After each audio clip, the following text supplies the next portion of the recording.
Λοιπόν, κύριε Μελά, ήσασταν εχθές το πρόσωπο της ημέρας. Περιμέναμε από εσάς ένα σίγουρο ναι και τελευταία στιγμή κάνατε πίσω. Έχετε δώσει κάποιες εξηγήσεις.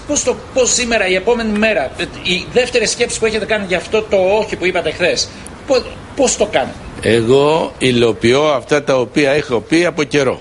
Από καιρό είχα πει ότι είμαι 50% θετικός και 50% αρνητικός, ανάλογα πώς θα πάει η κατάσταση, η πολιτική, η οικονομική, η κοινωνική κατάσταση και ποιος θα είναι υποψήφιος. Όταν ετέθη υποψηφιότητα του κυρίου Σταύρου Δήμα, το ποσοστό για μένα, επειδή τον εκτιμώ τον άνθρωπο, έχουμε συνυπηρετήσει στη Βουλή, είναι ένας έντιμος άνθρωπος, ένας άνθρωπος που ξέρει από πολιτική, έχει ζήσει στην πολιτική αρκετά χρόνια και γι' αυτό είπα εγώ κατά 80% θα ψηφίσω τον πρόεδρο της Δημοκρατίας. Έμπαινε ένα 20%, υλοποίησα το 20% ας πούμε χθες. Ήταν αυτό που σας ανάγκασε? Υπάρχουν πάρα πολλοί λόγοι που με έκανε χθες να ψηφίσω παρόν, διότι δεν ήταν όχι, παρόν ήτανε, αν ήτανε ναι, κύριε, όχι, με συγχωρείτε κύριε Μελά, βάλτε ένα ακουστικό σε παρακαλώ.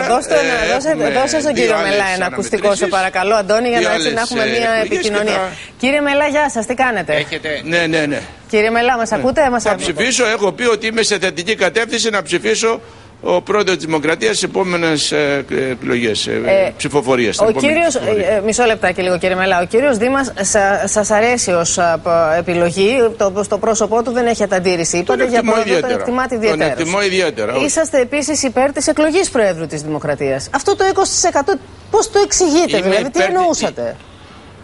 Είμαι υπέρ της εκλογής του Προέδρου της Δημοκρατίας, διότι οι εκλογές φέρνουν πίσω την οικονομία και ας μου πει ένας μεταβεβαιότητος. Ναι, γιατί δεν είπατε λοιπόν Σταύρος Δήμας χθες? Και έρθει μια άλλη κυβέρνηση, μονοκομματική, δικομματική, ποιος μου εγγυάται ότι θα οδηγηθεί ο δρόμος σε ένα καλύτερο δρόμο. Αυτό λοιπόν εσείς το μεταφράζετε σε παρόν? Αυτό το μετέφρασα στην πρώτη ψηφοφορία παρόν για κάποιους λόγους, ο οποίους δεν θέλω να τους αναφέρω. Τι είναι αυτοί οι λόγοι, γιατί δεν τους αναφέρετε? Δηλαδή... Υπήρξαν κάποιες βρωμιές. Δεν θέλω να αναφέρω τους λόγους για τους οποίους ψήφισα παρόν εχθές. Οι οποίοι λόγοι θα πάψουν να υφίστανται στην επόμενη ψηφοφορία? Δεν εκρίνεται χθες, κύριε Δήμα, κύριε Μελά, η ψηφοφορία του Προέδρου, η εκλογή του Προέδρου της Δημοκρατίας και ψήφισα κατά αυτόν τον τρόπο. Κύριε Μελά, με συγχωρείτε. Θα πάψουν οι λόγοι αυτοί που δεν θέλετε να αναφέρετε ποιοι είναι να υφίστανται στη διάρκεια της δεύτερης ψηφοφορίας, ή θα ψηφίσετε πάλι ένα δεύτερο 20%, άρα να γίνει 40% η εμπιστοσύνη σας προς τον κύριο Δήμα? Όχι. Έχω πει δεύτερη και τρίτη ψηφοφορία είμαι προς θετική κατεύθυνση. Τι θα πει αυτό, τι θα πει είμαι προς θετική κατεύθυνση? Είναι ναι ή όχι? Νομίζω ότι αυτό θα ψηφίσω τον πρόεδρο της Δημοκρατίας. Και γιατί δεν το πράξατε από την πρώτη? Τι θα αλλάξει δηλαδή μέσα στις 5 εργάσιμες ημέρες? Υπάρχουν κάποιοι λόγοι που δεν θέλω να σας αναφέρω, για που με έκανα να σας... Λοιπόν, προσέξτε τώρα κύριε Μελά, προσέξτε λίγο. Αλλά και δεύτερο, εγώ θέλω να με εντάξει ότι δεν νομίζω ότι υπάρχει περίπτωση ΡΙΖΑ να πει κάτι το οποίο θα είναι αρεστό για τον ελληνικό λαό και θα δώσει μια ανάσα. Κύριε Μελά, επειδή οι μέρες αυτές είναι πραγματικά πονηρές και επειδή μιλάτε και με μισόλογα, τα μισόλογα σας θα προσπαθήσουμε να τα κάνουμε όσο το δυνατόν πιο ξεκάθαρα. Οι μέρες με συγχωρείτε, ναι. Εγώ διαφωνώ, οι μέρες δεν είναι πονηρές, είναι πάρα πολύ δύσκολες. Νομίζω ότι το ενισχύετε αυτό, λέγοντας χθες για βρωμιές στο πρόσωπό σας και σήμερα για λόγους που δεν θέλετε να αναφέρετε. Και αυτή τη στιγμή σας το λέω, επιβάλλεται, όχι πρέπει αλλά επιβάλλεται, και το τονίζω επιβάλλεται, να κάτσουν τα κόμματα και να βρουν την καλύτερη λύση για τη σωτηρία της χώρας. Μια κυβέρνηση εθνικής ενότητας, μια κυβέρνηση εθνικού σκοπού για το καλό του ελληνικού λαού. Πώς την φαντάζεστε αυτή την κυβέρνηση εθνικού σκοπού? Πώς τη θέλετε? Πώς θα μπορούσε να είναι λειτουργική όλοι μαζί βάζοντας πάνω απ' όλα τον ελληνικό λαό. Όχι τι καρέκλα θα πάρω εγώ, τι καρέκλα θα πάρει ο άλλος. Ναι, αλλά κάποιος πρέπει να καθίσει στην καρέκλα. Να αφήσουν τις καρέκλες, να αφήσουν τα κόμματα. Κάποιος πρέπει να καθίσει στην καρέκλα. Ας τα βρουν μεταξύ τους. Σε αυτή την κυβέρνηση κάποιος πρέπει να είναι πρωθυπουργός. Ας καθίσουν μεταξύ τους. Ας βάλουν την καρέκλα σε δεύτερη θέση και να βάλουν σε πρώτη θέση τον ελληνικό λαό. Ψηφίζοντας ωστόσο εσείς παρόν, δίνετε αυτό το μήνυμα, λέτε? βεβαίως και αυτό το μήνυμα, ότι πρέπει να υπάρχει μια κυβέρνηση εθνικής ενότητας, εθνικού σκοπού, για να μπορέσει να πάρει μια ανάσα ο ελληνικός λαός. Διότι θα σας πω ένα πράγμα. Κύριε Μελά, εάν έρθει η κυβέρνηση και ρίξει ένα σκαλοπάτι πιο κάτω την οικονομία, ο ελληνικός λαός πάει, θα βάλει θηλιά στο λαιμό του. Χθες λοιπόν, γιατί μιλήσατε για βρωμιές στο πρόσωπό σας που γίνονται σε εσάς? Νομίζω ότι έχετε ακούσει αυτές τις βρωμιές και δεν χρειάζεται να σας ξαναπώ. Ήτανε το γεγονός ότι εμφανίστηκε το όνομά σας σε διάφορες ιστορίες και στο διαδίκτυο και σε καταγγελίες ότι μπορεί να χρηματίζεστε ή ότι έχετε χρηματιστεί. Αυτά ήταν κακοήθειες, ήταν βρωμιές. Αυτά ήταν κακοήθειες, ήταν βρωμιές, ήταν εσχρότητες. Σε μένα η λάσπη δεν κολλάει, γιατί έχω λειτουργήσει και στην ιατρική και στην πολιτική κατά τον πλέον έντιμο τρόπο. Είναι αντιφατικό αυτό. Αυτή λοιπόν βεβαίως, το έκανα για λόγους σκοπιμότητας, και γι' αυτό λοιπόν και εγώ τους έχω στείλει στη δικαιοσύνη.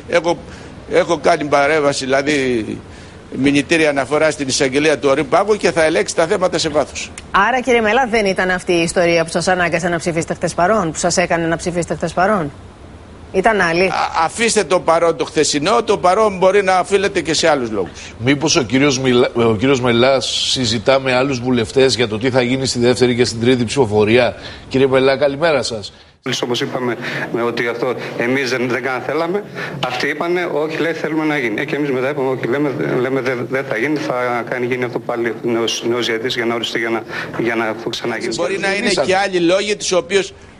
είναι και άλλοι λόγοι τους οποίους δεν θέλω να αναφέρω. Μα κύριε Μελά, είναι σαν να ρίχνετε λάδι σε μια φωτιά τώρα, δεν το καταλαβαίνετε αυτό? Όταν βγαίνετε και λέτε ότι γίνονται βρωμιές στο πρόσωπό μου, είναι σαν να πυροδοτείτε μια κατάσταση.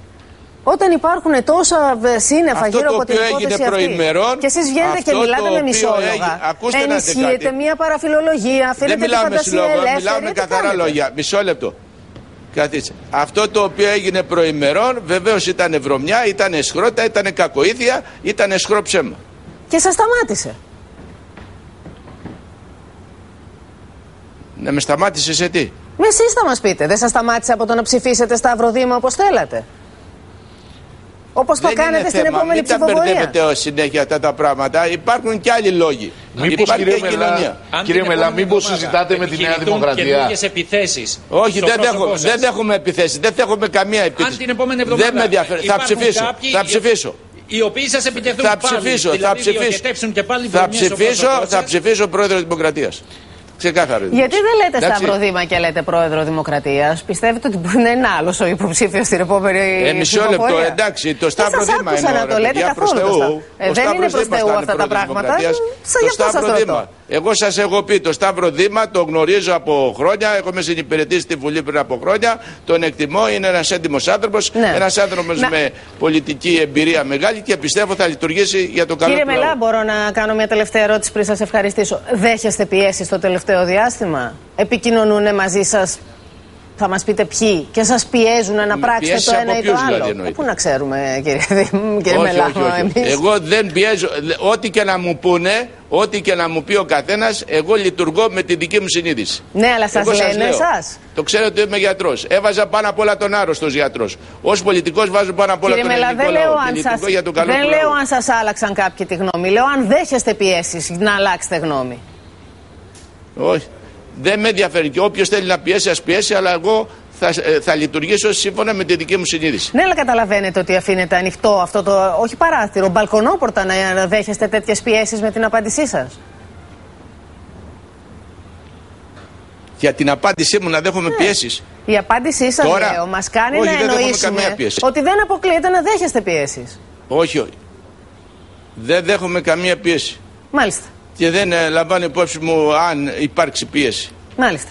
Αποστασιοποιηθείτε τώρα λίγο από τη χθεσινή διαδικασία, εσείς κύριε Μελά, θα σας παρακαλέσω πολύ. Και μπείτε λίγο στη θέση του Έλληνα πολίτη, του Έλληνα ψηφοφόρου, που ακούει ένα βουλευτή του Κοινοβουλίου να λέει: ψήφισα το 20% της απόφασής μου, της ψήφου μου, και στην επόμενη ψηφοφορία θα δω τι θα κάνω. Πώς θα το κρίνατε εσείς αυτό? Τι θα λέγατε? Όχι, δεν είπα αυτό. Μην το αλλάζετε. Μην το αλλάζετε. Εγώ δεν είπα ότι δεν ξέρω τι θα κάνω. Είπα θα ψηφίσω θετικά για την εκλογή του Πρόεδρου της Δημοκρατίας. Το λέω ξεκάθαρα. Μάλιστα. Να ρωτήσω και κάτι τελευταίο. Αν καταλήξουμε σε πρόωρες κάλπες, και πάμε σε εθνικές εκλογές δηλαδή. Εσείς θα κατεβείτε υποψήφιος και με ποιο κόμμα? Ναι. Δεν ξέρω, δεν έχω αποφασίσει ακόμη. Έχετε τόσες πολλές συζητήσεις ανοιχτές δηλαδή και δεν έχετε αποφασίσει, ή θα τις ξεκινήσετε σε λίγο τις συνομιλίες σας? Να σας πω κάτι, δεν θέλω να σας πω, γιατί σήμερα και το πολιτικό σύστημα έχει λίγο πέσει πολύ. Άρα το σκέφτεστε να μην κατεβείτε υποψήφιος στις επόμενες εκλογές? Υπάρχει πιθανότητα να μην κατέβω. Υπάρχει πιθανότητα να κατέβω, υπάρχει πιθανότητα να μην κατέβω. Η Νέα Δημοκρατία είναι ένα κόμμα το οποίο σας φαίνεται ελκυστικό, δηλαδή να συμπεριληφθείτε κι εσείς στις επόμενες εκλογές Εγώ στις αρχές μου είμαι σταθερός. Αντιμνημονιακός ήμουν, αντιμνημονιακός είμαι. Και όπως έχω πει ότι είναι για καλό του ελληνικού λαού το ψηφίζω, ότι είναι ενάντια στον ελληνικό λαό δεν το ψηφίζω. Μάλιστα. Είμαι σταθερός. Ευχαριστούμε πάρα πολύ.